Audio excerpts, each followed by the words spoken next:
بسم اللہ الرحمن الرحیم. معزز ناظرین، السلام علیکم ورحمۃ اللہ وبرکاتہ.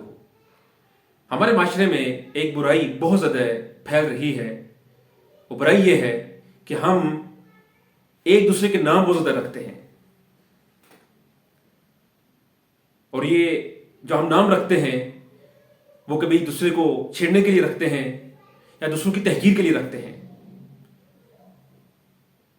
تو یہ ایسا کرنا بہت ہی گھٹیا بات ہے.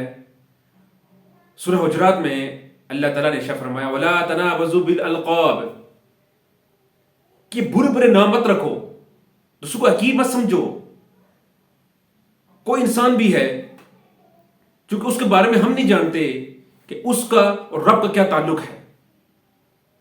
یعنی شاید جس بندے کو ہم حقیر جان رہے ہوں وہ اللہ کا ولی بندہ ہو، اس کا اور رب کا معاملہ ایسا ہو کہ جس کو میں اور آپ سمجھ نہ پائیں.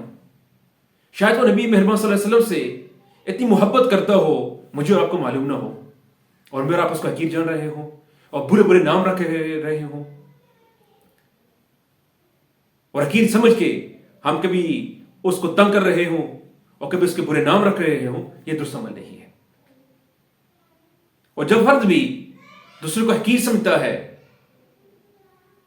یا حقارت سے دیکھتا ہے تو یہ کبر ہے. کبر و تکبر یہی ہے کہ آپ دوسروں کو حقیر سمجھیں. تو ضرورت اس امر کی ہے کہ ہم معاشرے میں ہر فرد کو عزت دیں، بحیثیت انسان ہم اس کو عزت دیں، رسپیکٹ دیں. وہ اس لیے کہ یہ انسان اللہ کی تخلیق کردہ ایک بہترین شاہکار ہے. اس کو علم دیا گیا ہے، یہ مسجود ملائکہ ہے، اتنی بڑی اس کو عزت اللہ تعالیٰ نے دی ہے.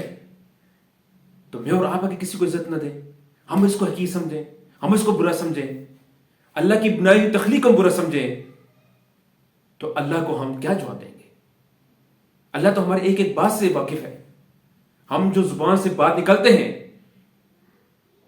اس سے بھی وہ واقف ہے، ہمارے دلوں کو راز کو بھی جانتا ہے. تو ہم بحیثیت انسان دوسرے انسان کو رسپیکٹ دیں، عزت دیں. یقین جانیے کہ جب معاشرے کے اندر اس طرح کا پہلو سامنے آتا ہے تو معاشرہ جنت کا نمونہ بن جاتا ہے، محبتیں پھیلتی ہیں، پھر یہ امیر و غریب کا فرق مٹ جاتا ہے، پھر لوگوں کے اندر ایک اخوت، ایک اتحاد و اتفاق کی فضا پیدا ہو جاتی ہے. تو ضرورت اس امر کی ہے کہ ہم ایک دوسرے کو عزت دیں. جب ہم دوسرے کو عزت دیں گے تو لوگ بھی ہماری عزت کریں گے. یہ گیو اینڈ ٹیک والی بات ہے. اللہ تعالیٰ سے دعا ہے کہ وہ ہمیں عمل کرنے کی توفیق رفیق عطا فرمائے. السلام علیکم ورحمۃ اللہ وبرکاتہ.